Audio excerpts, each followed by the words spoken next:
Welcome to How I Solved It, where we dive into a business challenge and show how one awesome admin chose to solve it.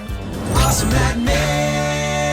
I'm Jillian Bruce, Principal Admin Evangelist at Salesforce. Today we are talking about a very important topic for any organization: security management, change management, process automation, data management. Can I see what you built? Let me show you How I solved it. Let's say, for example, we take John here their permission automatically get adjusted.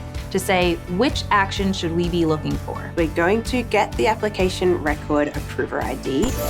Hold on, did I just get confetti? I love otters. This otter would be good.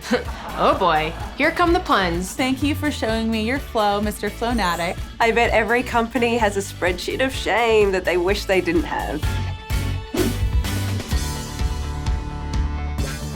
And that, Jillian, is how I solved it. Awesome Admin.